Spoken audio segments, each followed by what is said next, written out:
and welcome to the Demand Gen Daily Podcast.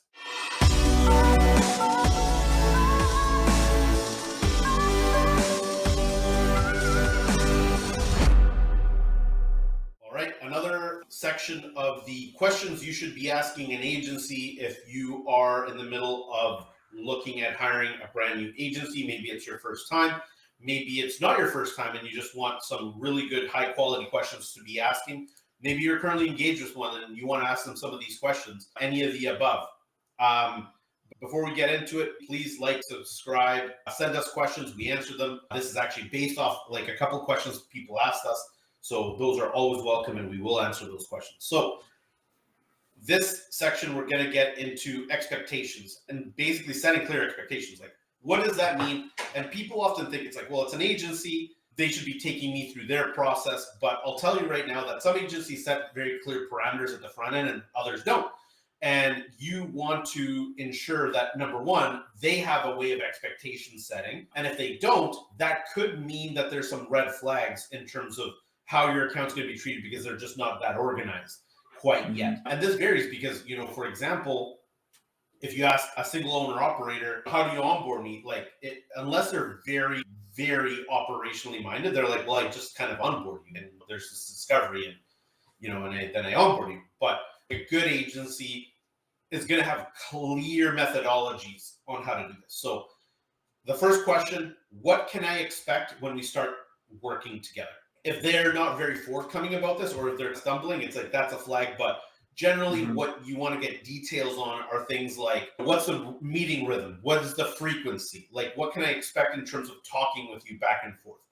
Are there live scorecards? So if you're doing some sort of work for me that is non-creative, is there some kind of live scorecard that I can look at or scorecarding in place? How often are the check-ins going to? What's the process on approvals, right? We're doing some sort of creative work together. Is there an approval process? If there's digital work, is there an approval process? What does that look like? And ultimately, in your opinion, agency, how much of my time will it take for me to go through your onboarding process and ongoing time? Like, what's a time commitment that I need to carve out of my first month and then ongoing to get all of this situated in a way where we're going to have a mutually successful relationship? Yeah, absolutely.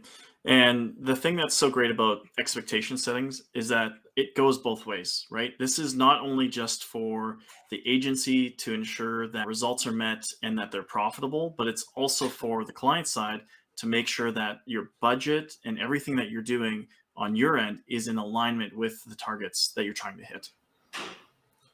Exactly. So, one of the questions that you can ask at the beginning is, what does the first month look like versus the next month? So that's the next question really is, what does your onboarding process look like for me specifically? Like, what is it? Because onboarding can vary greatly depending on the project, right? If you're doing like a ground up brand build, etc., it could be very involved. Or it might be, hey, like, we're taking over your ads and there's very little onboarding that's required outside of some key things and some key signups. I was just going to say, I would hope that at minimum, there's some sort of a basic onboarding process where hopefully you're getting some kind of documentation, you're getting some kind of proof of what the relationship is going to look like and have it outlined for you. Because if it's just a conversation, it needs to be a little bit more than that so you can refer back to it. That would be at least a minimum standard that I would say. And also make sure that everybody who you're going to be meeting with, not only are you getting to meet them in discovery, but also getting to build those relationships a little bit further up the company so that there's redundancy in place. You'd never want to get into this kind of a commitment. And what happens if the person that I'm working with isn't there anymore? You want to make sure that you have a relationship with that person internally, perhaps the person they report to as well, so that you can understand, okay, what's going to happen if this person is no longer available to me? Absolutely.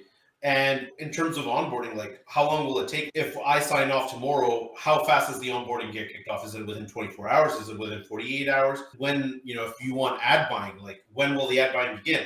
And is there a strategy involved at the front end that you do, whether you show it to me or not, like whether I'm paying for a strategy or not? Are you doing some sort of strategic documentation internally so that you can execute against us? Because some agencies do execute mini strategies internally when they kick off. They just don't show the client ever, but they need it in order to be high performing. So they generally do that in the first month. So when can you expect scaling? And, Some other follow-up questions to really ask around this could be things like, is there like a formalized onboarding process that you can send me? Is there like a document you can send me that sets two-way expectations? Is there an outline on how to best work with you? Is there an outline on here's how to give creative feedback or digital feedback or whatever these things are, so that we can really integrate the teams together? How many hours do I need to carve out? How long does onboarding take based on our current set of goals? Does the onboarding change? Is there a different set of onboarding questions or process if our goals change? Because our fiscal year end might be in the middle of the year,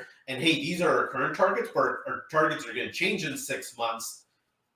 Is there a different onboarding if our targets change? Get all of these questions out in the open, because ultimately agencies do have more than one way generally of onboarding people. It's not that different usually, but if you're going to say, hey, these are our targets, and then the next year the targets are totally different, especially like if they go for, hey, it's all about generating leads, and next year it's all about brand position. It's okay, like you should disclose that to the agency as you're coming in, because hey, like there might be this change in the future. What are we going to do about that? So really getting that very clear understanding of the onboarding process. Yeah, and I think also one thing that's super important to get alignment on in the onboarding process is what are you paying for in terms of how are you being serviced? Because there's so many different ways that agencies actually set up their billing with clients. Are you paying for hours? Are you paying for a guaranteed result? What is it exactly that you're paying for? And get very clear on that so that you have no unmet expectation as far as your targets goes. Absolutely. And the thing that I would say that you need to look internally most at is how often do you expect to communicate with the agency? Because that does affect pricing. Even if they're product based, their products of any agency are based on time estimates. So if you know that you want a weekly call with an agency, it might be baked into that price already, but it might not. So you need to really get clear on what is part of what you're actually paying for and what their assumptions are around this. All right, that's all we got for this episode. We have 1 or 2 more of these agency question videos for you. Till next time.